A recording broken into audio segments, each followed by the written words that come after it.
은혜 받으실 말씀은 욥기 7장 9절에서 11절입니다. 구름이 사라져 없어짐같이 음부로 내려가는 자는 다시 올라오지 못할 것이오니 그는 다시 자기 집으로 돌아가지 못하겠고 자기 처소도 다시 그를 알지 못하리이다. 그런즉 내가 내 입을 금하지 아니하고 내 마음의 아픔을 인하여 말하며 내 영혼의 괴로움을 인하여 원망하리이다. 아멘. 샬롬 성가대 찬양과 니시 오케스트라의 연주가 있겠습니다.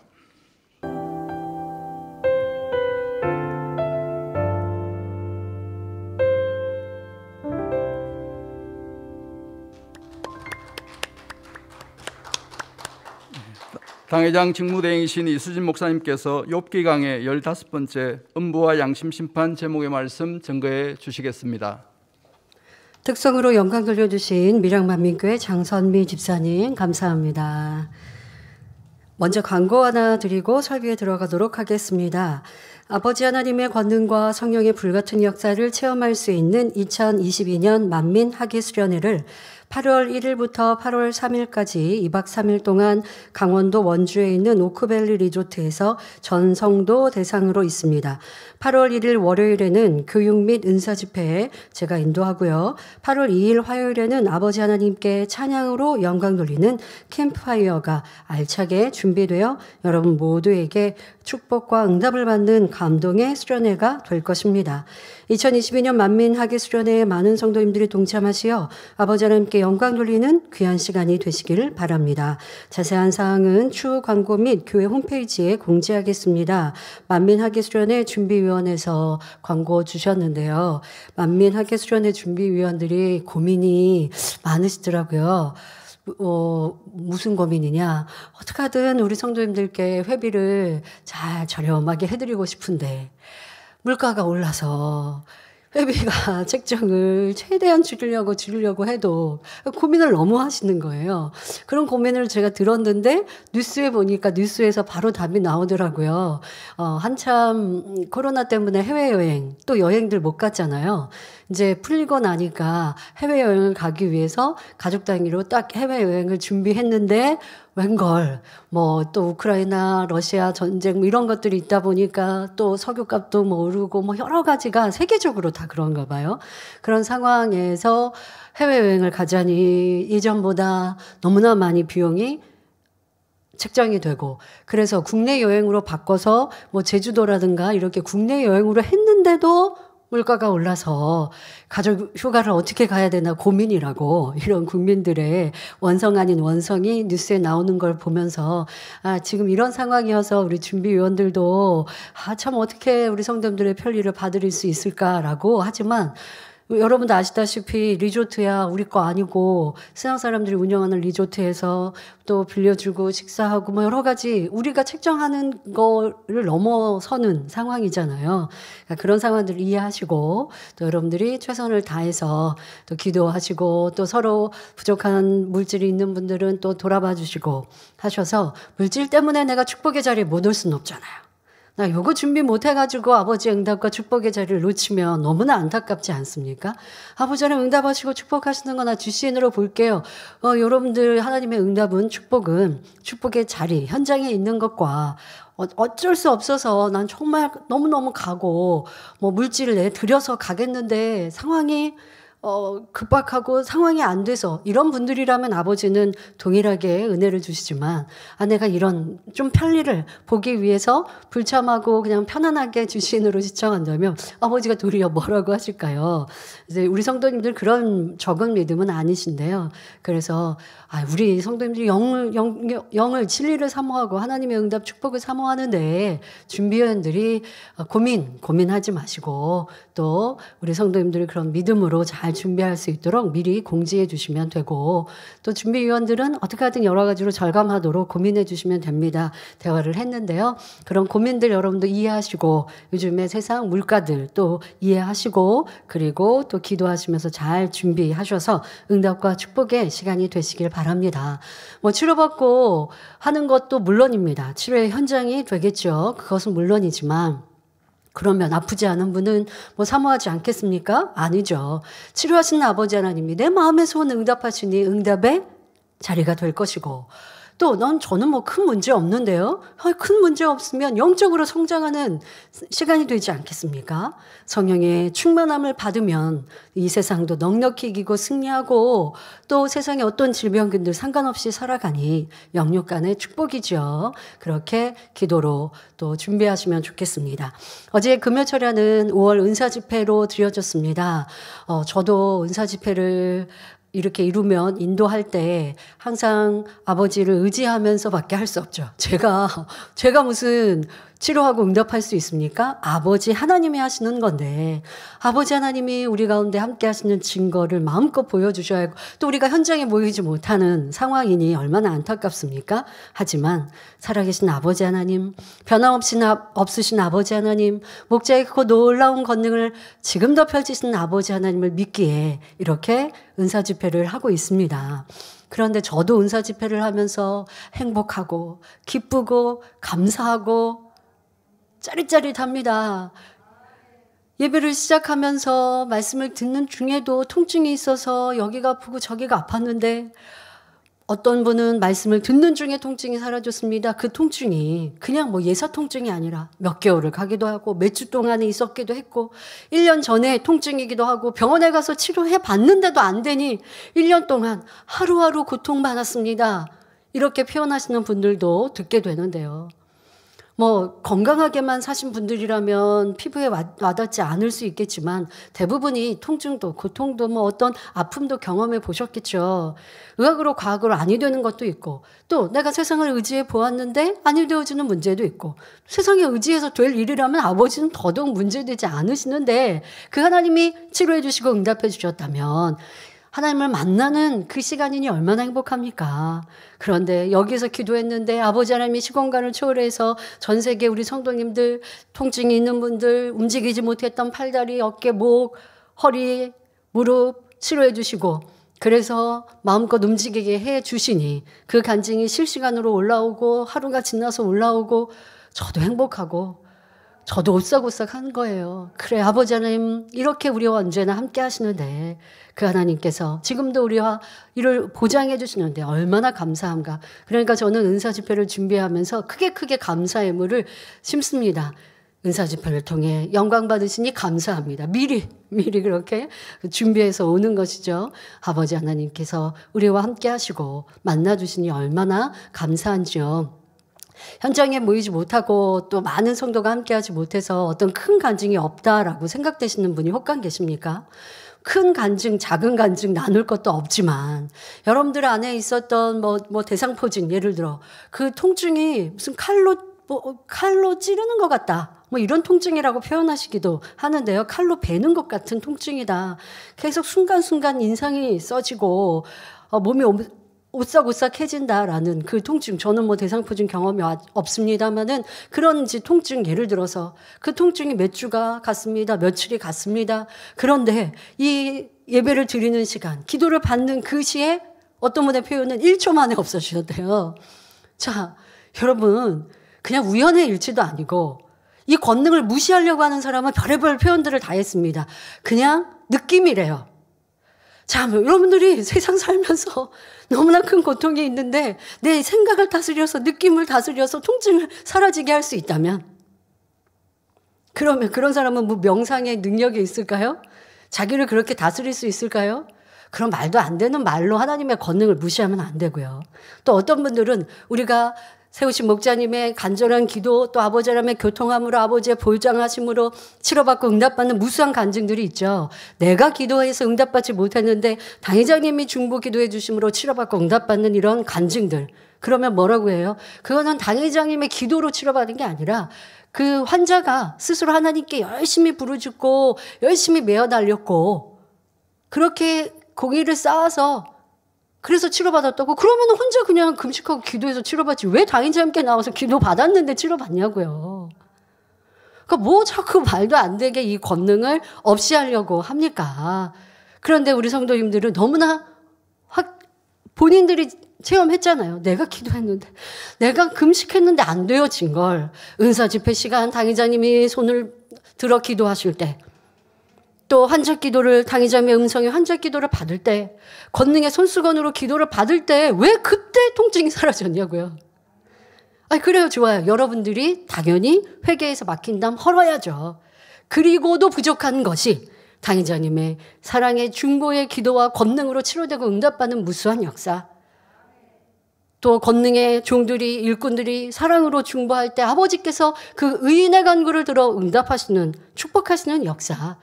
무시하면 안 되지 않습니까? 그렇게 우리와 함께 하신 아버지 하나님, 5월 은사집회를 통해서도 영광 받으신 아버지 하나님께 감사와 영광의 박수 올려드립니다. 그리고 이후에도 치료받고 응답받은 분들 간증하시고 영광 돌리시고요. 또 오늘은 작정 다니엘 철야 마지막 날로 원장님께서 현장에서 또 기도 인도하시죠. 마음의 손, 기도와 간구 모두 응답받는 축복의 시간이 되시길 바랍니다. 설교에 들어가겠습니다. 사랑하는 성도 여러분, 지난 시간에는 욥이 악창으로 고통받는 자신의 모습을 설명하면서 죽기를 바란다 하는 고백을 들어보았습니다. 자신의 몸에 구더기가 있고 흙이 옷과 같이 몸에 붙어 있으며 고통으로 인해 밤잠을 자지 못하는 등 허무한 시간을 보내고 있다 말하였지요. 여기서 몸에 붙어있는 구더기나 피부가 합창되었다가 다시 터져 고통스럽다는 설명은 육의 상태만이 아니라 그 마음과 영혼의 상태임을 말씀드렸습니다. 욥은 올바른 영의 지식이 없기 때문에 이 땅에서 자신의 삶이 끝나는 줄로만 알고 믿음 없는 고백을 하며 탄식하는 모습이었지요. 죽겠다. 이제는 나를 찾아볼 수 없을 거다라고 말하였습니다. 천국에 대해 알지 못하니 꿈도 소망도 없는 모습이었습니다. 오늘날도 영의 세계에 대해 잘 모르는 사람들은 이 땅의 삶이 끝나면 내세는 없고 전부 무로 돌아간다 말하는가 하면 천국과 지옥 외에 연옥이라는 곳이 있다고 주장하기도 합니다. 그들이 말하는 연옥이란 죽은 사람의 영혼이 천국에 들어가기 전에 남은 죄를 씻기 위하여 불로써 단련받는 곳이라고 하지요. 천국에 가기에는 부족한 영혼들이 생전에 지은 가벼운 죄들을 씻기 위해 일시적으로 머무는 장소, 곧 천국과 지옥의 중간 단계에 처소라는 것입니다.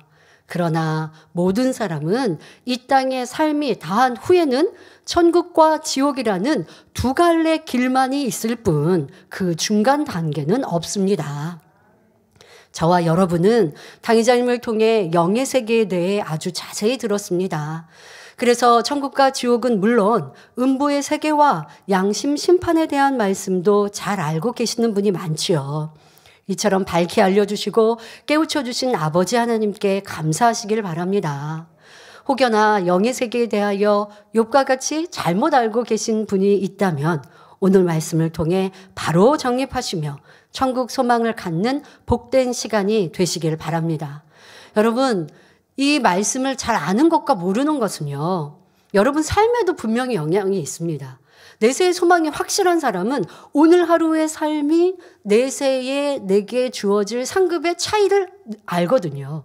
오늘 내가 어찌 사느냐에 따라서 더 좋은 천국에 들어갈 수도 있고 그렇지 못할 수도 있고, 오늘 내가 충성하면 그것이 하늘나라의 영원한 상급이 될 수 있고, 충성하지 않으면 상급 못 쌓고 죄를 지으면 상급마저도 잃어버리게 되고, 이게 확실히 내 안에 있는데 어떻게 내 마음대로 내 뜻대로 그냥 대충 살겠습니까? 그런데 교회를 다닌다 하고 하나님을 안다 하고 믿음이 있노라 하면서도 내세의 확신, 천국 소망, 지옥의 두려움, 이것이 없으면요, 그 죽어봐야 알지, 나도 모르는 막막하고 막연한 내세, 그러면 대충 사는 거예요. 왜? 지금 내가 죄를 짓고 악을 행한다고 당장 내 목에 칼이 들어오는 것도 아니고 당장 환란이 임하는 것도 아닌 것처럼 느껴지거든요. 당장 임하지 않아도 분명 내세의 평가는 정확하게 심판이 되어지는 것이고, 당장 임하는 것 같지 않지만 그런 죄악이 쌓이고 쌓여 내게 시험 환란으로 왔는데 시간이 지나 왜 이런 어려움이 시험 환란이 왔는지, 어떤 죄와 악으로 이런 어려움을 만났는지도 모르니 문제를 풀 수도 없는 신앙인들도 참 많이 있죠. 믿음이 없고 소망이 없기 때문입니다. 너무 안타까운 것이죠. 그리고 오늘은 또 양심 심판에 대해서도 말씀을 드립니다. 이것은 우리하고는 좀 해당 사항이 없는 것이죠. 구약시대의 사람들, 또 신약시대라도 주님에 대해서 전도받지 못한 아주 소수의 사람들에 불과한 우리하고는 상관없는 말씀인 것 같지만 이런 영의 지식도 안다면 여러분들이 일꾼 되었을 때 초신자 아니면 다른 사람들이 이런 진리에 대해 궁금해한다면 또 세상 사람들도요. 하나님에 대해 오해하는 경우가 있거든요. 아니 예수님만 믿고 하나님만 믿고 그래야 구원받는다면 이제 우리나라도 그렇잖아요. 조선시대 그 전에도 역사에 예수님 주님 알지 못했어요. 그러면 그렇게 선하게 살아온 사람은 다 지옥 가냐 그러면 대답을 못하는 거예요. 그러니까 전도를 못하죠. 근데 오늘 말씀을 들어보면 답이 다 나오고요. 세상 사람 지식이 많은 사람이 들어도 뭐라고 못할 성경의 하나님의 말씀을 짝을 이루어 설명해 주고 계시거든요. 그러니 이런 것들은 영의 지식으로도 알고 있어야 되는 것이고 사랑의 하나님에 대해 여러분들이 안다면 이 땅의 삶이 더 행복하고 기쁘게 우리의 마음을 할례하고 인간 경제가 잘 받아갈 수 있으니 이것이 어려운 말씀이 아니라 더 재미난 말씀으로 마음 신비에 새기시고 또 지금 지난주까지 나를 이렇게 발견케 하는 말씀이었는데 오늘은 하지 마시고 이 말씀으로 나는 천국의 소망을 정말 가지고 있는가? 이제까지 그렇게 듣고 알았던 영원한 내세에 대해서 머리로만 알고 있나? 마음 중심으로 믿고 내 삶에 그렇게 살아가고 있는지 돌아본다면 여러분들에게 생명이 되어질 것입니다. 사랑하는 성도 여러분, 본문을 보면 욥이 얼마나 소망이 없고 영의 세계에 대해 무지한지를 알 수 있습니다. 이는 지난 시간에 증거한 앞절에서 욥 자신은 곧 죽을 것이기 때문에 하나님이 나를 찾으셔도 볼 수 없을 것입니다 라고 한 고백에 이어서 나오는 말입니다. 욥기 7장 9절부터 10절에 구름이 사라져 없어짐같이 음부로 내려가는 자는 다시 올라오지 못할 것이오니 그는 다시 자기 집으로 돌아가지 못하겠고 자기 처소도 다시 그를 알지 못하리이다 라고 말합니다. 구름은 그 자리에 있는 것이 아니라 흘러갑니다. 한번 흩어지면 그것으로 끝날 뿐 아무리 오랜 세월이 흘러도 제 위치로 돌아오는 법이 없지요. 다른 구름이 그 자리에 올 수는 있지만 지나간 구름이 다시 그 자리에 돌아오지는 않습니다. 욥은 사람이 죽으면 그것으로 끝나는 것이라 생각했기 때문에 영혼이 음부로 내려가면 흘러가는 구름처럼 다시 올라오지 못한다 말하고 있습니다. 그러면 과연 욥이 말하는 대로 음부로 내려가는 자는 다시 올라오지 못하는 것일까요? 성경을 보면 욥의 말이 틀렸음을 잘 알 수 있습니다. 사무엘상 2장 6절에 여호와는 죽이기도 하시고 살리기도 하시며 음부에 내리기도 하시고 올리기도 하시는도다라고 말씀합니다. 영혼이 음부에 내려가면 다시 올라오지 못하는 것이 아니라 다시 올라와서 천국으로 갈 수 있지요. 하지만 욥은 사람이 죽어 음부에 내려가면 다시 올라올 수 있다는 사실을 모르고 있었습니다. 음부라는 단어는 구약과 신약에 모두 기록되어 있습니다. 잠언 9장 18절에 오직 그 어리석은 자는 죽은 자가 그의 곳에 있는 것과 그의 객들이 음부 깊은 곳에 있는 것을 알지 못하느니라 하여 음부 깊은 곳을 말하고 있습니다. 또한 이사야 14장 9절에 아래의 음부가 너로 인하여 소동하여 너의 몸을 영접하되 그것이 세상에서의 모든 영웅을 너로 인하여 동하게 하며 열방의 모든 왕으로 그 보좌에서 일어서게 함으로라고 하였지요. 여기서 아래의 음부라는 표현이 있으니 상대적으로 윗음부도 있음을 알 수 있습니다. 또 이사야 14장 14절부터 15절에 가장 높은 구름에 올라 지극히 높은 자와 비기리라 하도다. 그러나 이제 내가 음부 곧 구덩이의 맨 밑에 빠치우리로다 하였습니다. 이는 하나님을 배반한 루시퍼가 지옥에 속한 음부 곧 구덩이의 맨 밑에 있는 무저갱에 들어가게 된다는 말씀이지요. 그러면 음부란 어떤 곳인지 구체적으로 살펴보겠습니다. 음부는 구원받은 영혼들이 가는 윗음부가 있는가 하면 구원받지 못한 영혼이 가는 아랫음부가 있습니다. 윗음부는 천국에 속하고 아랫음부는 지옥에 속한다고 볼 수 있지요. 먼저 윗음부는 주님께서 부활 승천하시기 전에는 영혼들의 천국 대기 장소였습니다. 창세기 37장 35절에 그 모든 자녀가 위로하되 그가 그 위로를 받지 아니하여 가로되 내가 슬퍼하며 음부에 내려 아들에게로 가리라 하고 그 아비가 그를 위하여 울었더라고 기록하고 있습니다. 이는 야곱이 사랑하는 아들 요셉을 짐승이 물어 죽였다는 거짓 보고를 받고는 너무 슬퍼서 요셉이 내려간 음부에 자신도 내려가겠다고 말하는 장면입니다. 야곱은 하나님을 사랑하는 사람이었으므로 그가 내려가겠다 한 음부는 당연히 구원받은 사람이 가는 윗음부를 의미합니다. 사무엘상 28장을 보면 사울 왕의 요청으로 신접한 여인이 윗음부에 있는 사무엘의 혼을 끌어올린 사건 또한 나옵니다. 사울 왕은 하나님의 뜻에 불순종하며 악을 행해 나가니 하나님과 어떤 교통도 이룰 수 없었습니다. 더구나 사무엘 선지자가 소천한 후에는 전쟁을 앞둔 상황에서도 하나님의 뜻을 알 수 없음은 물론 어떤 도우심도 받을 수 없었습니다. 이러한 때에 블레셋에서 이스라엘을 공격하니 사울은 두렵고 답답한 마음에 변장을 하고 신접한 여인을 찾아갔습니다. 그래서 이미 음부에 간 사무엘을 불러 올려달라고 요청했지요. 사무엘상 28장 12절부터 13절에 여인이 사무엘을 보고 큰 소리로 외치며 사울에게 말하여 가로되 당신이 어찌하여 나를 속이셨나이까? 당신이 사울이시니이다. 왕이 그에게 이르되 두려워 말라. 내가 무엇을 보았느냐? 여인이 사울에게 이르되 내가 신이 땅에서 올라오는 것을 보았나이다 했습니다.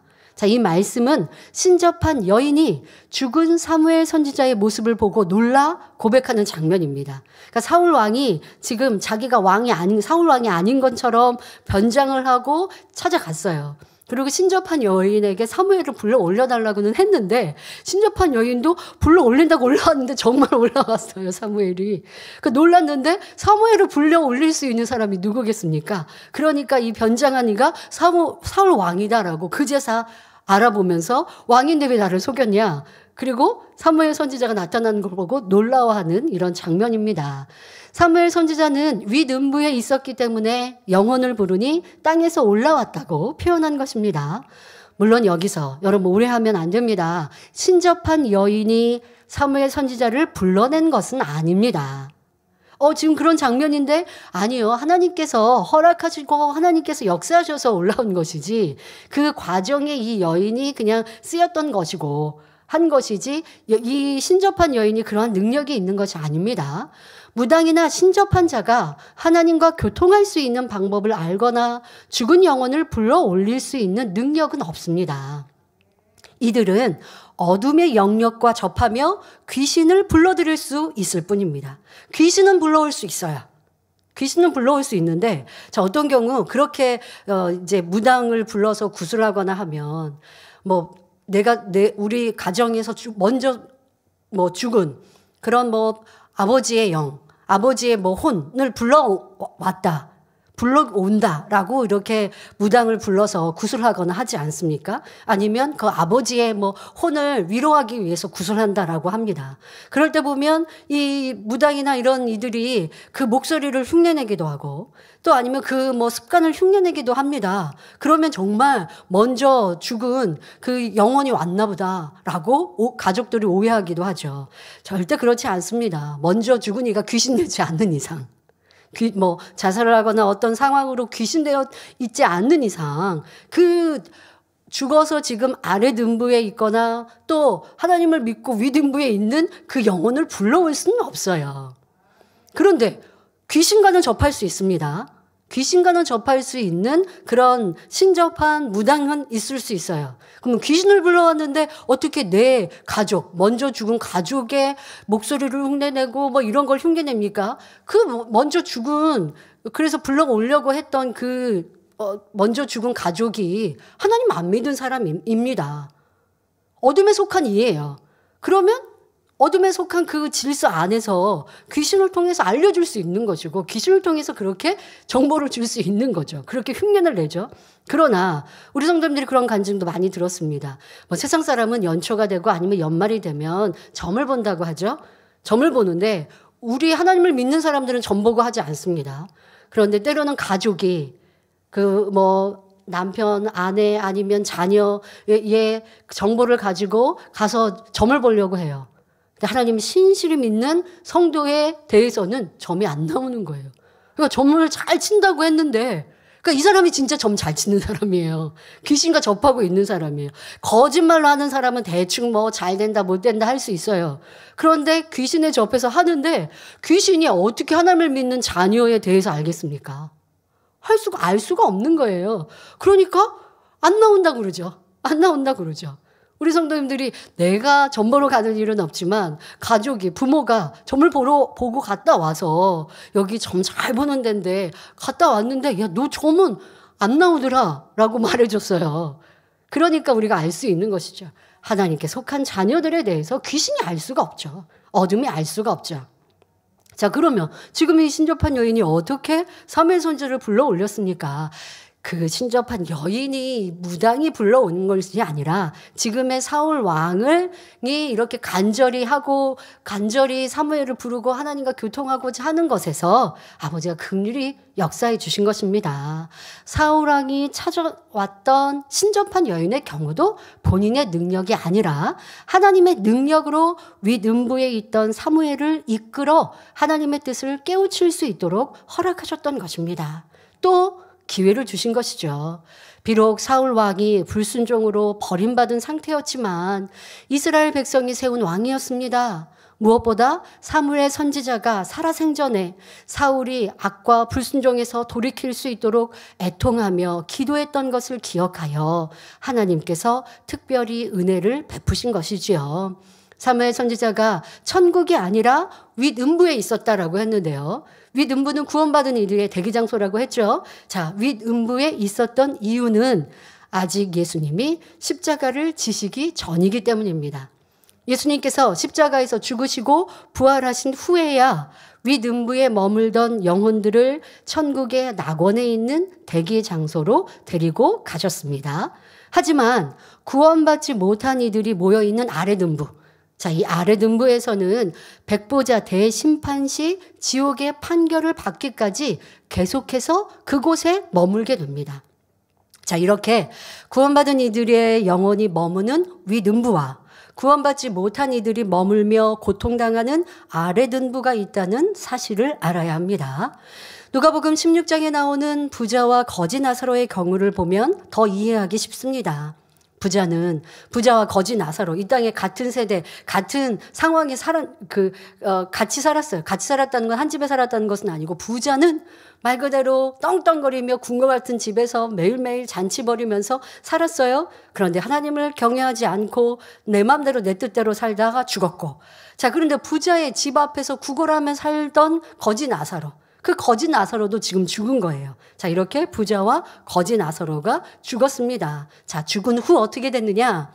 부자는 음부의 불꽃 가운데서 고통을 당하고 있습니다. 자, 그런데 이 땅에서 거지로서 부자의 집에서 구걸하고 있었던 그런 나사로는, 그러나 그는 하나님을 경외하였기에 죽은 후 아브라함의 품에 안겨, 어딜까요? 윗음부죠. 윗음부에서 아브라함의 품에 안겨있는 이와 같은 장면이 기록되어 있습니다. 자, 그런데 이 둘 사이에는 큰 구렁이 있어서 왕래할 수 없다고 하고 있지요. 이 또한 음부에는 구원받은 영혼이 머무는 장소와 구원받지 못한 영혼이 머무는 장소로 구분되어 있음을 알려주는 말씀입니다.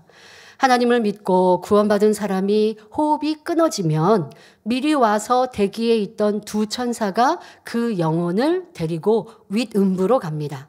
반대로 하나님을 믿지 않는 사람이 죽으면 지옥사자 둘이 와서 그 영혼을 아랫음부로 데려가죠. 그래서 보면 사람이 사망할 때, 죽을 때의 모습, 이런 모습이 차이가 나는 경우도 있습니다. 평안하게 죽음을 맞는 경우도 있고, 또 죽음을 맞기 전에 미리 두 천사가 와서 빛을 보거나, 또 우리 성도님들 중에 보면 부모님들 소천하시기 전에 빛이 찬란하다, 여기에 천사가 있어, 이렇게 잠깐 먼저 영안을 열어주시는 이런 경우도 간증을 들으셨고요. 그런데 반면 구원받지 못한 이들은 지금 그 어둠에 두 사자가 와서 자기를 데려가려고 하는데 그 모습 자체가 너무 두려우니까 죽음을 맞기 전에 고통을, 육체적인 고통도 있지만 정신적인 고통과 그 영혼의 고통 속에 몸부림치다가 몸이 굳어서 죽음에 이르는 이러한 시신의 모습도 보았을 것입니다. 특히 우리 주의종님들은 우리 성도님들의 그런 죽음을 맞이하는 경우와 또 성도들의 가족이라든가 또 이런저런 상황들의 죽음을 맞는 일들을 이렇게 보시고 또 장례위원회 이런 경조위원회를 담당하신 조혁희 목사님은 그런 일들을 많이 보셨어요. 너무 확연하게 구원받는 이와 그렇지 않은 이의 모습의 차이. 그 차이는 지금 설명해 드린 대로 내가 죽음을 맞기 전 나를 부르러 온, 나를 데리러 온, 내 영혼을 데리러 온 환한 천사와 그 구원받는 윗음부로 나를 데리고 가니까 평안한 거예요. 그런데 이제 죽음을 기다리고 있는데 시커먼 두 사자가 나를 무서운 모습으로 기다리고 있는 모습이 보이니 두려워 떨다가 죽음을 맞는 아랫음부에 고통받는 구원받지 못할 영혼들의 모습을 비교하여 볼 수 있는 그런 것들을 통해서도 우리는 분명 내세가 있음을 알아야 합니다.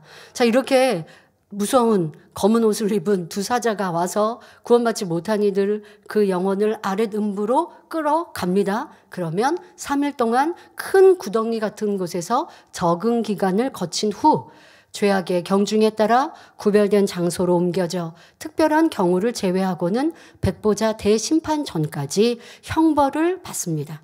그 아랫음부에서도 계속 고통을 당하게 되는 것이죠. 자, 윗음부의 역할은 구약시대와 신약시대에 각각 다릅니다. 자, 구약시대와 신약시대라고 하는 기준은 예수님께서 죽으신 후, 전과 후, 이 기준으로 달라집니다. 구약시대에는 장차 구원받을 영혼들이 윗음부에 거하면서 대기하고 있었습니다. 하지만 주님께서 부활 승천하신 후에는 구원받을 영혼들이 윗음부에 있는 아브라함의 품에 안기는 것이 아니라 낙원에 들어가 주님 품에 안기게 되죠. 그러니 예수님께서 십자가에 달리셨을 때 한편 강도가 회개하고 예수님을 구세주로 영접하니 이렇게 말씀하시죠. 오늘 내가 나와 함께 낙원에 있으리라 하셨습니다. 그리고 윗음부에 있던 구약시대의 영혼들도 낙원으로 옮겨졌죠. 예수님께서 십자가를 지시기 전까지, 죽으시기 전까지는 구원받은 영혼은 다 윗음부에서 계속 지내는 거예요. 지냈죠. 그러나 예수님께서 십자가 지시고 죽으신 다음에 그리고 3일 동안에 이제 설명합니다마는 3일 하시고 부활하셨잖아요. 그 이후로 다 낙원으로 윗음부에 있었던 이들도 낙원으로 옮겨지고 그리고 그 이후에 소천한 이들은 윗음부에 잠깐 3일 동안 대기했다가 낙원에 기다리고 우리도 주님의 공중 강림의 때가 되어지면 그들의 영혼과 만날 그때까지 낙원에서 기다리고 있습니다. 그래서 전에는 윗음부가 대기 장소였는데 지금은 윗음부가 잠깐 이 영혼이 소천하고 나면 그 소천한 영혼이 영의 세계에 대해서 소개받는 오리엔테이션 하는 장소로 윗음부에 3일 동안 머물고 그리고 나서는 낙원 가장자리에서 대기하는 곳으로 바뀌었습니다. 자, 그런데 성경은 예수님께서 십자가에 달려 죽으신 후에 바로 낙원에 가신 것이 아님을 기록하고 있습니다. 예수님께서는 마태복음 12장 40절에 요나가 밤낮 사흘을 큰 물고기 뱃속에 있었던 것 같이 인자도 밤낮 사흘을 땅속에 있으리라고 말씀하셨지요. 또 에베소서 4장 8절부터 9절에 그가 위로 올라가실 때에 사로잡힌 자를 사로잡고 사람들에게 선물을 주셨다 하였도다. 올라가셨다 하였은즉 땅 아랫곳으로 내리셨던 것이 아니면 무엇이냐 말씀합니다. 즉 예수님께서는 십자가에서 운명하신 후 3일 동안 땅속 윗음부에 가셨던 것입니다. 그럼 윗음부에 가셔서 무엇을 하셨을까요? 이에 대해 베드로전서 3장 19절에 저가 또한 영으로 옥에 있는 영들에게 전파하시니라 말씀했습니다. 즉 예수님께서 십자가에 달려 죽으신 후 예수님의 영은 옥에 있는 영들에게 가서 복음을 전파하셨습니다. 여기서 말씀하신 옥이 바로 윗음부를 가리키는 것이고요. 예수님께서는 구원받을 영혼들이 대기하고 있는 윗음부에 가셔서 복음을 전하셨던 것입니다. 왜냐하면 사도행전 4장 12절에 다른 이로서는 구원을 얻을 수 없나니 천하 인간의 구원을 얻을 만한 다른 이름을 우리에게 주신 일이 없음이니라 말씀한 대로 모든 사람은 오직 예수 그리스도로 말미암아 구원받을 수 있기 때문입니다. 그래서 예수님께서는 복음을 듣지 못하고 죽은 영혼들에게 주님을 영접할 수 있도록 친히 윗음부에 가서 구세주 되시는 자신에 대해 전하셨던 것입니다. 이에 대한 말씀이 성경 곳곳에 기록되어 있습니다. 베드로전서 4장 5절부터 6절에 저희가 산자와 죽은 자 심판하기를 예비하신 자에게 직고하리라. 이를 위하여 죽은 자들에게도 복음이 전파되었으니 이는 육체로는 사람처럼 심판을 받으나 영으로는 하나님처럼 살게 하려 함이니라 말씀하고 있습니다. 여기서 죽은 자들에게도 복음이 전파되었다 하신 것은 곧 윗음부에 있는 영혼들에게 전파되었다는 의미이지요. 그리고 요한복음 5장 28절에 이를 기이 여기지 말라. 무덤 속에 있는 자가 다 그의 음성을 들을 때가 오나니 하셨는데 여기서 무덤 속에 있는 자란 예수님께서 복음을 전하시기 전에 죽어서 윗음부에 머물던 사람들을 가리킵니다. 또 요한복음 11장 25절부터 26절에 예수께서 가라사대 나는 부활이요 생명이니 나를 믿는 자는 죽어도 살겠고 무릇 살아서 나를 믿는 자는 영원히 죽지 아니하리니 라고 말씀하셨습니다. 여기서 나를 믿는 자는 죽어도 살겠다에 해당하는 사람들이 바로 구원받을 만한 자격이 되어 윗음부에 간 영혼들이지요. 이 땅에 살아있는 동안 주님을 믿은 사람들뿐만 아니라 죽어서 윗음부에서 주님을 영접한 사람들도 구원받을 수 있음을 말씀하시는 것입니다. 이를 양심 심판에 의한 구원이라 하는데 이에 대해서는 잠시 후 말씀드리겠습니다. 성도 여러분, 여러분은 구약 성경을 읽으시면서 홍수 심판에 대해서 궁금하지 않으셨습니까? 노아 시대의 사람들의 죄악이 얼마나 컸던지 하나님께서는 땅 위에 사람 지으셨음을 한탄하시며 물로 심판하여 지면에서 쓸어버릴 것을 선포하셨습니다. 이때 노아와 그의 가족을 포함해서 8명만 물의 심판에서 구원을 받았지요. 그러면 노아의 가족 외 나머지 사람들은 모두 심판을 받아 지옥으로 간 것일까요? 온갖 죄악이 가득한 오늘날보다도 노아 시대의 사람들이 더 악하게 살았다고 볼 수는 없습니다. 그 안에는 하나님을 찾고 선하게 살아간 사람들도 있었을 것입니다. 그래서 하나님께서는 그 가운데서도 구원받을 만한 영혼들은 윗음부에 들어가게 하셨습니다.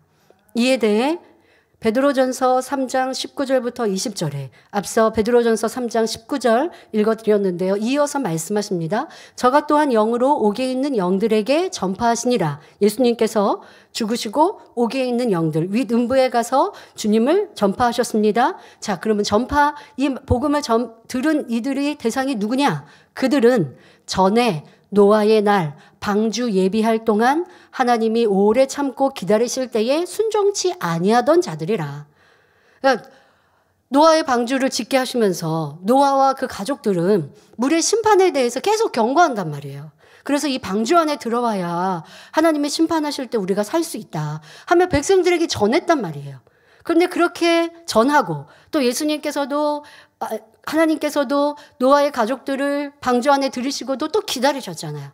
이렇게 오래 참고 기다리시고 말씀하셨는데도 그 노아의 당시 살았던 사람들, 그 중에는 구원받을 만한 사람도 있지만 사실 이 노아가 선포한 물의 심판은 순종치 않은 거잖아요.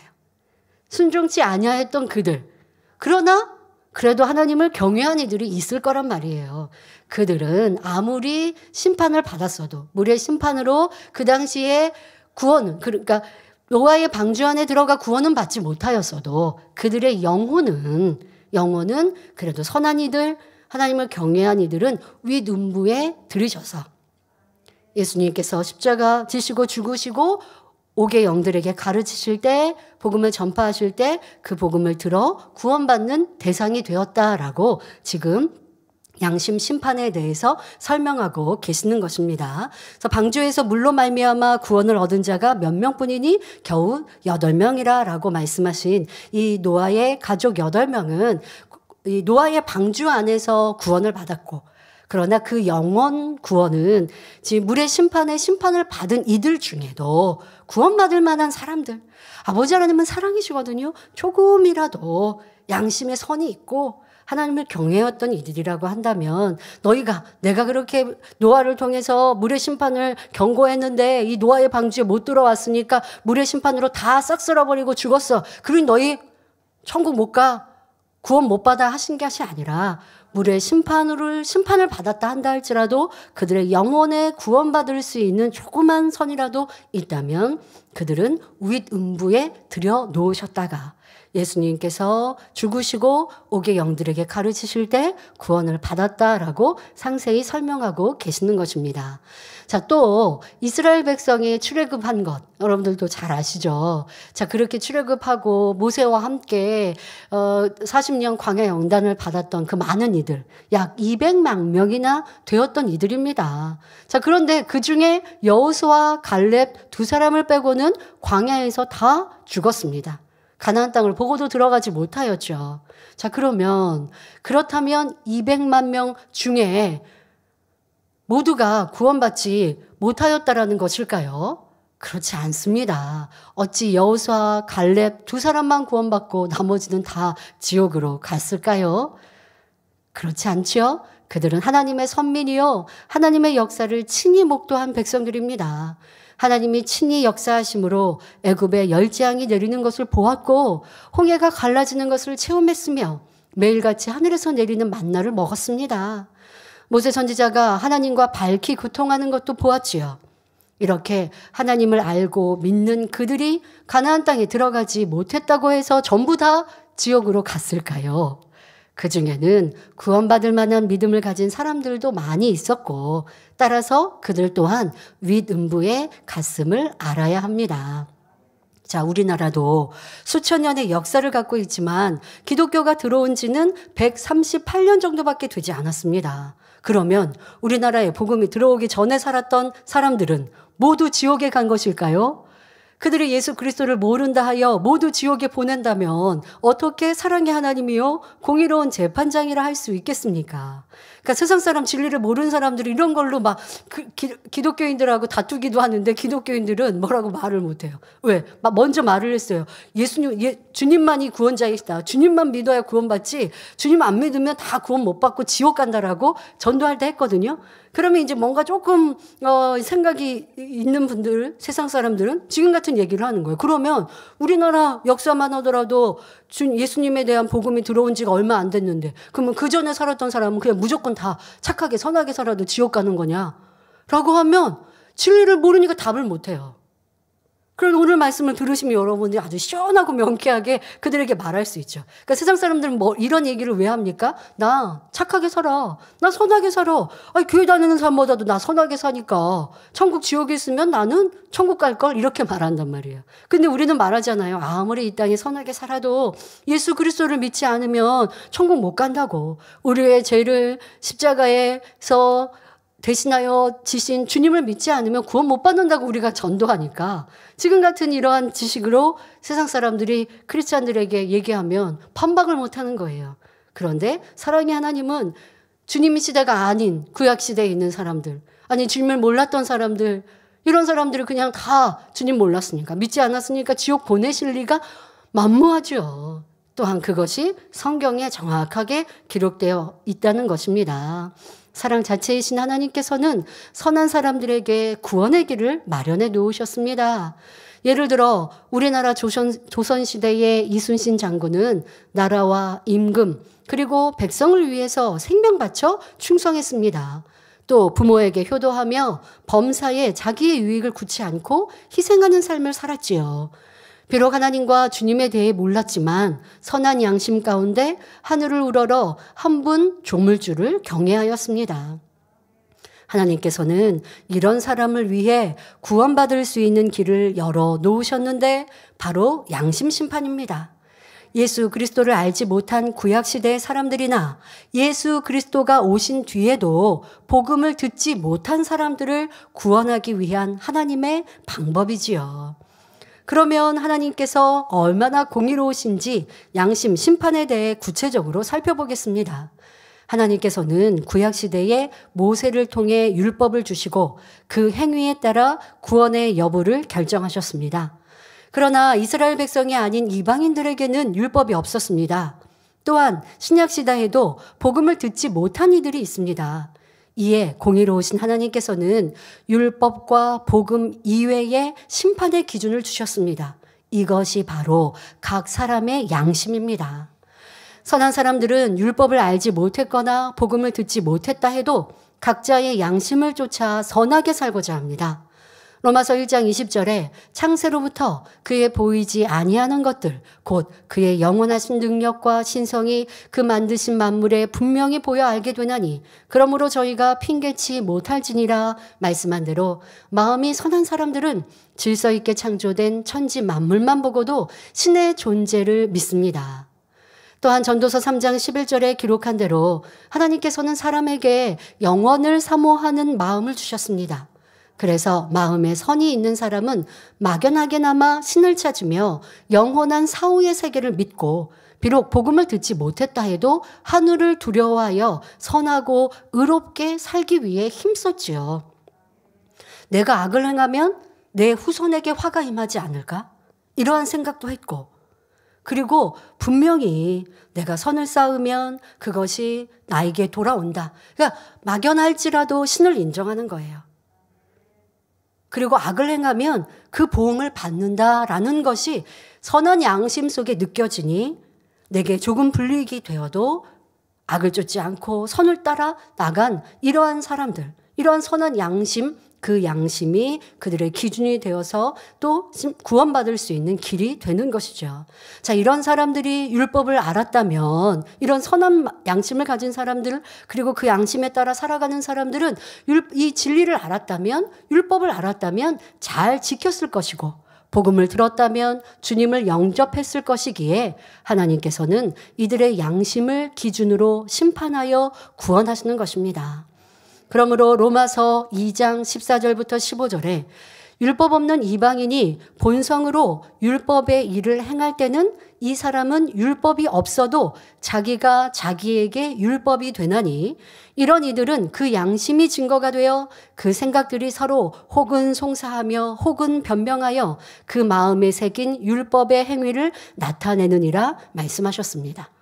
그냥 읽으면 이 말씀이 어렵지만 지금 설명 듣고 여러분들이 들으시니 다 이해가 되지 않습니까? 그러니까 이 성결의 복음을 여러분들이 들을 수 있다는 건 영적으로 얼마나 깊은 차원이요. 이런 영의 지식들을 몰라도 구원받는데요. 예, 몰라도 구원받으나 앞서 말씀드린 대로 세상 사람들이 여러분하고 대화할 때 하나님에 대해서 오해하고 판단하고 있는 사람들에게 멋지게 답을 해드릴 수 있는 이런 지식이 있느냐 없느냐는 여러분들의 영의 수준에 큰 차이가 있는 것이죠. 자, 율법 없는 이방인이 본성으로 즉 마음속에 있는 양심으로 율법의 일을 행할 때는 그 양심이 증거한다는 것입니다. 아, 잘했어. 그래, 이것이 옳지. 이렇게 살아야 돼. 스스로도 행복하고 기쁜 그것이 중심이 되고 또 중심 그 옳은 잣대대로 행하면 주님을 영접하지 않은 때라도 주님이 임하시기 전이어도 아버지 하나님은 이런 세상 사람들의 삶 또한도 다 지켜보고 계시는 거예요. 우리나라에 전해오는 얘기, 동화들만 보더라도요. 산신령이 있잖아요. 그냥 예사 얘기만이 아니에요. 지어낸 얘기만이 아니에요. 그렇다고 하나님이 딱 나타나셨다는 것이 아니라 때로는 천사를 통해 역사하시기도 하고 우리나라는 천사보다 선녀 이렇게 표현을 하죠. 네, 도움을 주시기도 하고 또 하나님의 사자를 통하여 역사하시기도 하는 거예요. 복음이 들어오기 전에도 하나님은 온 세상을 두루 살피시며 선한 사람들을 도와주시고 또한 보호하시는 것들을 역사 속에서도 볼 수 있는 것이고요. 역사에서도 분명히 증거하고 있는 것입니다. 자, 그런데 더더욱 하나님을 알고 믿고 복음을 전파한 우리는 얼마나 선한 양심으로 내 양심에 귀 기울이고 있고 또 무엇보다 내 안에 계신 성령의 음성을 듣고 그대로 순종하고 있는지도 생각해 보면 좋겠습니다. 자, 양심의 기준이라는 것. 만일 내가 남의 물건을 도둑질하고 싶다면 생각을 통해 양심이 이것은 죄라고 판결합니다. 그러니까 마음이 찔린다라고 하죠. 마음이 찔리고 불편한 거죠. 도둑질을 하려고 하는데 세상 사람이라도 아니 지금 말씀드리는 이제 기준은 복음이 들어오기 전이든 구약이든 아니 지금 이 세대에도요. 모든 사람들은 양심이 있어요. 그래서 그 양심 안에서 이러면 안 되는데 라고 하는 양심의 소리가 있어요. 자, 그러나 죄인 줄 알지만 양심이 무디어서 슬쩍 도둑질하는 경우도 있습니다. 자, 이처럼 양심의 법이 행위의 기준이 되니 선한 사람은 힘들고 어려운 상황이라도 양심의 소리에 귀를 기울여 악을 행치 않았습니다. 하지만 악한 사람들은 자기 유익을 쫓아 악을 행하며 살았습니다. 지금도 그래야 합니다. 여러분, 우리도 그렇고요. 세상 사람도 그렇습니다. 우리 모두에게 양심이 있죠. 본성도 있고 양심도 있습니다. 자, 그런데 이 양심, 세상 사람도 그렇고 하나님을 믿든 믿지 않는 우리도 자, 양심이 계속 얘기합니다. 기준이 되어서 마음에 찔림이 됩니다. 더더욱 우리는 성령님이 계셔서 깨우쳐 주십니다. 그런데 묵살해버려요. 그래서 내 유익대로, 내 편리대로 해요. 그러면 점점 양심이 무뎌지는 거예요. 그래서 우리는 보면 성령의 음성이 무뎌지는 거예요. 안 들리는 거예요. 전에는 세밀하게 마음이 찔렸고 이러면 안 되는데라는 생각이 들었는데 반복해서 죄를 지어보세요. 그러면 계속 이유와 변명으로 자기 안에 이제는 괜찮은 거예요. 그리고 그 무뎌진 양심, 무뎌진 마음에서 불편함도 없어요. 나 이럴 수밖에 없었어. 짜증내고 혈기내는 사람들 그 짜증내지 마세요. 그러면 도리어 뭐라고 해요. 내가 짜증낼 수밖에 없다고. 내 상황이 돼보라고. 도리어 큰 소리 치죠. 나 어쩔 수 없었다고. 그게 그만큼 양심이 무뎌진 거예요. 그런데 여러분, 그랬다 가도, 우리도 그래요. 그랬다 가도 통일자고 회개할 때는 어떠합니까? 성도님들 간증이 동일해요. 전에는 무뎌졌었는데 알기는 아버지 은혜가 그냥 은사 집회를 그냥 하시면 안 돼요. 여러분들 사모하시고 은혜를 구하셔야 돼요. 분명히 말씀을 들어서 이거 죄다 악이라고 생각했는데 또 연단도 너무 복인 거예요. 생각했는데 통일자복을 못했어요. 근데 연단이 1개월, 2개월, 3개월 이렇게 시간이 지납니다. 그러니까 더 간절해지죠. 간절하게 기도합니다. 그래서 머리로 알았던 이 죄와 악이 내가 판단했구나, 화목하지 못했구나, 상대에 대해 서운하고 불편했구나, 이게 기도하고 하면서 겸비해지니까 어느 순간 은사 집회를 통해 펑 하고 터지면서 통해자복이 나왔더니 통증이 사라지고 치료되고 응답되어집니다. 자, 그런 여러분들의 신앙생활도 한번 뒤돌아보십시오. 분명 내가 악을 행할 때, 짜증을 낼 때, 내 유익을 구할 때 내 안에 성령님께서, 우리는 뭐 양심이라고 말할 필요 없이 성령님께서 마음을 두드려 주셨어요. 그래서 그러면 안 되는데 느낌이 왔어요. 그런데 한 번, 두 번 무시하고 내 원대로. 그러니까 무시할 때는요, 내 나름대로 다 합리화를 시켜요. 그럴 수밖에 없고 내가 이럴 수밖에 없었으니까 라고 하면서 합리화를 시키고, 그 합리화를 시키는 과정 중에 보니까 뭐 특별히 큰 어려움이 없어요. 시험하러 오는 것도 아니고 당장 임하지 않아요. 그러니 한 번이, 두 번이, 세 번이 되면 점점 기준되었던 잣대가 뒤로 물러나면서, 그러면서 반복하여 죄를 지으면 이제는 성령의 두드리는 음성도 듣지 못하고, 그러면 점점 죄악 가운데 물들어 버리게 되죠. 이와 비슷하게 양심도 마찬가지예요. 분명 기준이 되어서 처음에는 양심의 소리가 있었는데 무시하고 내 유익대로 살아가고 죄를, 악을 반복해서 지으면 이런 사람은 이제 양심이 무뎌진 것이죠. 그래서 내 양심을 기준해서 죄를 지었다 안 지었다 말을 할 수가 없는, 그러면 그 사람은 양심이 무뎌졌기 때문에 양심 심판에서는 지옥으로 떨어지고 아래 음부에 떨어질 수밖에 없다라고 말씀하십니다. 자, 그러므로 하나님께서는 율법이 없는 이방인들에게는 양심이 율법이 되게 하시고 그 행위에 따라서 구원의 여부를 결정하신 것입니다. 그러나 예수 그리스도가 이 땅에 오신 후에는 복음을 들어도 양심이 강팍하여 마음을 열지 않고 안 믿은 것이기 때문에 나는 몰라서 믿지 못했다라고 할 수는 없습니다. 세상 사람은 그렇게 얘기하잖아. 그냥 착하고 선하게 살아. 교회 다니는 사람보다 내가 더 선할걸? 이렇게 말하는 사람이 있어요.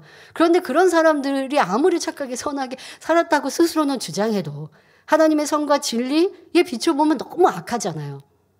그런 이들이 나 예수님 안 믿었어도 난 착하게 살았으니까 천국 가게 해주세요라고 할 수 없고, 그런 이들에게는 양심 심판의 기준 자체가 되지 않습니다.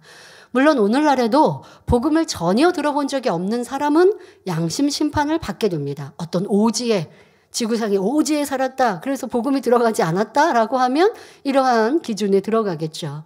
구약 성경에도 양심 심판을 뒷받침하는 말씀이 있습니다. 이사야 45장 22절에 땅끝의 모든 백성아 나를 앙망하라. 그리하면 구원을 얻으리라. 나는 하나님이라 다른 이가 없음이니라 말씀하셨지요. 이는 하나님께서 선민 이스라엘만이 아닌 천하 만민에게 구원의 길을 선포하신 말씀입니다. 구약의 율법이나 예수 그리스도에 대해 듣지 못한 사람들도 창조주이시며 유일신이신 하나님의 존재는 알 수 있기 때문에 하나님을 믿고 구원을 얻으라는 말씀이지요. 그리고 이러한 사람들에게는 양심 심판을 적용하여 죽은 후에라도 위등부에서 복음을 듣고 예수 그리스도의 이름으로 구원받을 수 있도록 하신 것입니다. 그리고 주님께서 부활하신 후에 양심 심판에 적용되는 영혼은 선지자들이 위등부에 가서 주님에 대해 선포하고 있습니다. 예수님이 십자가를 지시기 전까지는 구원받은 모든 이들, 지금 몇몇의 선지자들을 제외하고는 모두가 위등부에 계셨어요. 자, 그러다 예수님이 십자가를 지시고 위등부에 가시고 주님이 선포되어지면서 낙원으로 가셨어요. 자, 그런데 그 다음에 구원받은 영혼들은 지금 위등부가 대기장소고 낙원으로 간다고 말씀드렸잖아요. 그런데 양심 심판을 받아야 되는 사람들 있잖아요. 그러니까 주님을 믿고 구원받지 못하고 주님을 몰랐는데도 선한 양심을 쫓아 이루었던, 주님이 십자가 지신 이후에도 그런 사람들, 우리나라만 하더라도 그렇잖아요. 조선시대에 선한 분들, 이런 분들은 위등부에 계셔요. 그러면 그 전에는 주님께서 친히 나타나셔서 복음을 알려주셨는데, 자, 그 다음엔 어떻게 한다고요? 선지자들이 그 역할을 대신하셔서 위등부에서 양심 심판을 받아야 되는 대상들에게 주님에 대해 선포하신다는 것입니다. 자, 주님의 부활 후 구원받은 사람은 영원히 몸을 떠나면, 죽음을 맞으면 일단 위등부로 가서 3일 동안 영의 세계에 적응 기간을 거친 후 낙원의 가장자리로 갑니다. 그곳에 있는 대기장소에 머물다가 장차 있을 백보자 대심판 이후 각자의 천국집에 들어가지요. 인간 경작이 끝나 주님께서 공중 강림하신 후 천년 왕국이 지난 다음에야 하나님께서 백보자 대심판을 거쳐 각 사람이 행한 대로 처소와 상급을 주시는 것입니다. 그런데 예외적으로 구원받은 영혼들 중에 낙원에 있는 대기장소가 아닌 새 예루살렘에 들어가 계신 분들도 있습니다. 엘리야, 에녹, 아브라함, 모세, 다윗, 사무엘, 사도 바울, 사도 베드로, 사도 요한 등 온전히 성결하여 하나님의 마음을 닮은 분들은 하나님의 보좌가 있는 새 예루살렘 성에 이미 들어가 계시죠. 그러니까 구원받았을 때 새 예루살렘 지금 이곳에 있다는 게 아니라 이제 소천하시면 위등부에 계셨겠죠. 구약시대 그분들이 위등부에 계셨고 계셨고 만난 후는 이제 이 새 예루살렘 성에 들어가실 수 있는 분들은 새 예루살렘 성에 계시다는 거예요. 그런데 자기 집은 아니죠. 자, 물론 아직은 백보자 대심판이 이루어지지 않아서 상급으로 주어질 천국 자신의 집에 들어가지는 않고 별도로 마련된 공간. 그런데 그곳이 새 예루살렘이라는 거예요. 새 예루살렘에 들어가지 않은 구원받은 이들은 낙원에서 대기하는데, 새 예루살렘에 들어갈 이런 자격이 있는 이런 특별한 분들은 새 예루살렘 안에서 별도의 공간 안에 또 하나님의 뜻을 이루고 계시다는 것입니다. 이러한 믿음의 선진들은 각각의 사명에 따라 하나님 보좌 곁에 머물면서 하나님을 모시거나 지금도 낙원의 가장자리에 가서 구원받은 영혼들에게 영의 지식을 가르치기도 합니다. 낙원뿐만 아니라 하나님이 허락하시면 이 땅에도 다녀갈 수 있습니다. 예를 들어 마가복음 9장 4절을 보면 예수님께서 변화산에 오르셨을 때 엘리야, 모세 선지자가 함께 내려온 장면이 나오지요. 자, 근데 이분들 또 설명하면 길어지니까, 자, 이분들은 이미 죽음을 맞지 않고 엘리야, 에녹, 죽음을 보지 않고 들려 올라가셨죠? 그 어디로 들려 올라가셨어요? 위든부요? 아니요. 아버지 보좌 곁으로 바로. 자, 그러면 여기 모세가 나온단 말이에요. 자, 모세도 특별한 경우임을 유다서에 말씀하시죠. 모세는 죽음이 성경에 나오지만 그 시신을 두고 악한 영과 천사장이 다투는 장면. 그러니 그 몸 또한도 이 땅에 묻힌 것이 아니라 몸 또한도 들려 올라가신. 그래서 지금 위든부에 머물다가 세루살렘에 가신 분들과 특별히 이 세 분은 엘리야, 에녹, 모세 선지자는 다르죠. 그러면 그 중에 또 한 분 아브라함 선지자도 같아야 되는데, 그런데 아브라함 선지자님은 위든부에 관장하시는 주님께서 예수님이 십자가를 지시기 전까지는 위든부에 관장하셔야 되는 믿음의 대표적인 선진이셨기 때문에 그 역할을 감당하셨어요. 그래서 앞서 말씀드렸잖아요. 거짓 나사로가 위든부에 아브라함의 품에 안겼다. 영원히 구원받아서 위든부에 들어왔는데 누군가가 어서 오렴 해주셔야 되잖아요. 그것이 우리는 구원을 먼저 받는다면, 공중 강림이 아니라 지금 소천한다면 우리는 낙원에서 주님 품에는 안긴다라고 성경은 기록하고 계신데, 그 전에는 위든부에 아브라함 품에 안겼다. 그러니까 아브라함이 세루살렘에 소천하시고 세루살렘에 바로 올라가시지 않고 위든부에 관장하셨구나 이렇게 이해하시면 되겠죠. 근데 그 외에 세루살렘에 들어가신 분들은 위든부에 대기하셨다가, 그리고 세루살렘의 특별한 공간에서 또 그 이후에도 지금까지 자기의 사명들 또한 있겠고, 그리고 무슨 사명 감당이 그때는 힘들지 않잖아요. 영광이잖아요. 자, 그래서 특별한 분들로 세루살렘의 공간 안에 계신다는 것입니다. 천국 대기장소에서의 삶도 이 땅의 삶과는 비교할 수 없을 정도로 아름답고 행복하지만 하나님 보좌가 있는 세루살렘 성의 영광과 영화에는 비할 수 없습니다. 그러므로 모든 성도님들도 세루살렘 성을 사모하며 더욱 영으로, 온 영으로 정진하시기를 바랍니다. 빌립보서 3장 20절에 오직 우리의 시민권은 하늘에 있는지라 거기로서 구원하는 자 곧 주 예수 그리스도를 기다리노니 말씀한 대로 하나님을 믿는 우리의 시민권은 바로 하늘에 있습니다. 그런 성도들은 이제 곧 갈 본향 천국에 대해 사모하며 더 자세히 알고 배우고자 힘쓰지요. 그 믿음과 소망으로 좁은 길을 가며 매일매일 죽어지며 변화되고자 힘쓰는 것입니다. 자, 그런데 본문의 욥은 이 땅의 삶은 나그네 길이요 영원한 본향인 천국이 있다는 사실을 알지 못했습니다. 우리 시민권이 천국에 있는 것이 아니라 음부에 있다고 생각했고, 음부에 한번 내려가면 다시는 올라오지 못하는 것으로 알고 있었기에 그에게는 아무 희망이 없었던 것입니다. 그러므로 욥기 7장 11절에 그런즉 내가 내 입을 금하지 아니하고 내 마음의 아픔을 인하여 말하며 내 영혼의 괴로움을 인하여 원망하리이다 라고 자신의 불평 원망을 정당화하고 있습니다. 이 땅의 삶이 끝나면 그만이라고 생각하니 참지 않고 자기 입에서 나오는 대로 원망하겠다는 것이죠. 내가 이제 살 날이 얼마 남았는데 뭐 감정을 다스려. 그냥 나오는 대로 다 할 거야. 지금 욥이 그리고 있어요. 자, 욥이 내 마음의 아픔이라고 표현하고 있는데 자녀들과 재산을 다 잃었으니 얼마나 마음이 아프겠습니까? 그래도 처음에는 원망하지 않았지만 온몸이 악창으로 덮여 고통이 한계점에 이르니 더 이상 참지 못하고 원망과 탄식, 저주가 나왔던 것입니다. 하지만 욥이 천국을 알았더라면 결코 이렇게 말하지 않았을 것입니다. 천국 소망이 있다면 마음이 아프다고 하여 입술에서 나오는 대로 악한 말을 쏟아내지는 않지요.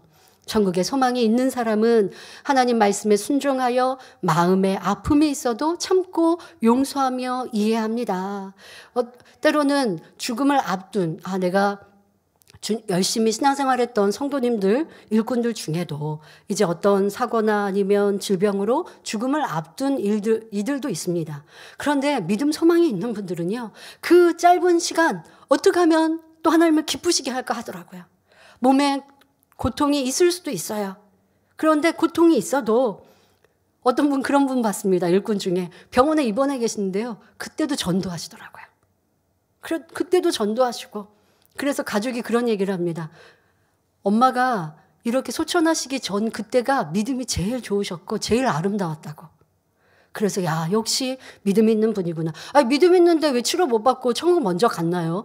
여러분, 다 믿음이 있어서 다 이 땅에서 건강해서 하면 이 땅이 천국이죠.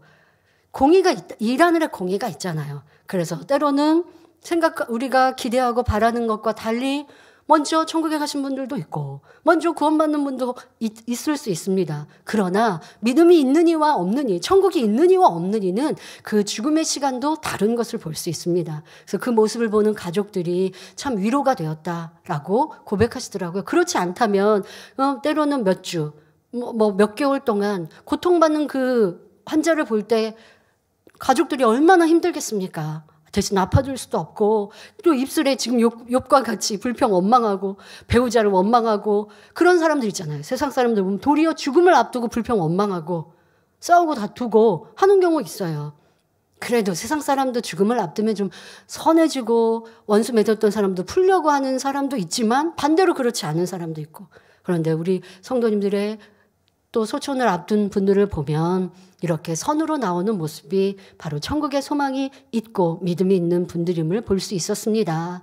자, 저와 여러분은 욥과는 달리 영의 세계도 알고 하나님의 선하신 뜻도 잘 알고 있습니다. 그러니 하늘나라의 소망을 두고 삼가 입술을 금하여 진리의 말을 하며 항상 기뻐하고 깨어 기도하며 범사에 감사하면서 믿음으로 승리해야겠습니다. 꼭 죽음을 앞둬서가 아닙니다. 모든 삶 속에서 나는 지금 불평 원망 그냥 쏟아놓을 거야. 삶이 다 끝난 사람처럼 일을 살지 마시고 내세가 없는 사람처럼 하나님이 안 이기신 것처럼 그렇게 살지 마시고 모든 것을 다 보고 계신 아버지 하나님, 오늘 내가 말한 것, 내가 오늘 행한 것을 통하여 내 앞에 돌이 바위가 놓여서 시험 환란이 올 수 있고 또 무엇보다 두려운 건 원수 마탄이 다 듣고 보고 알고 있잖아요. 시험 환란에 꺼리를 주지 말고 도리어 아버지 하나님 앞에 사랑하실 만한 모습, 기뻐하실 만한 모습으로 이루어서 오늘 내가 어려움이 왔어도 그것이 도리어 형통함으로 바뀔 것을 믿고 오늘 바로 행할 수 있는 그런 성도님들이 되시기를 바랍니다. 말씀 sam가하시면서 함께 기도하시겠습니다. 좋으신 아버지 하나님 감사합니다. 오늘은 욥이 내세에 소망 없이 내가 음부에 떨어지면 이제 그곳에서 다 끝난다 말하며 그러니 나의 고통과 아픔을 다 입으로 쏟아내겠다라고 정당화하고 합리화하는 모습을 보았습니다. 하지만 우리는 분명 내세가 있음을 압니다. 오늘의 나의 말과 행함이 다 내세의 결과로 또 상급으로 또 심판으로 바뀌는 것, 오늘의 또한 내일의 내 축복과 저주로 바뀌는 것을 압니다. 믿음 없는 자가 아니라 믿음 있는 자요, 내세의 소망이 없는 자가 아니라 천국의 소망으로 살아갈 수 있는 복된 성도님들 되게 하여 주옵소서. 감사드리며 우리 주 예수 그리스도의 이름으로 기도하옵나이다. 아멘. 당회장님의 환자를 위한 기도를 받겠습니다. 아픈 곳이나 연약한 곳에 손을 얹고 기도받으시고 아프지 않으신 분들은 가슴에 손을 얹고 마음의 손을 위해 믿음으로 기도받으시기 바랍니다. 할렐루야. 전능하신 사랑의 아버지 하나님, 이 시간 기도받는 모든 성도님들 위해 안수하여 주옵소서. GCN과 인터넷과 화상을 통해 기도받는 지교회와 지성전 그리고 전세계 하나님의 자녀들 위에도 시공간을 초월하여 역사하여 주시기를 원합니다. 믿어지는 믿음을 주시고 부정적인 생각과 의심의 세력을 물리쳐 주옵시며 모든 시험 환난도 물리쳐 주옵소서.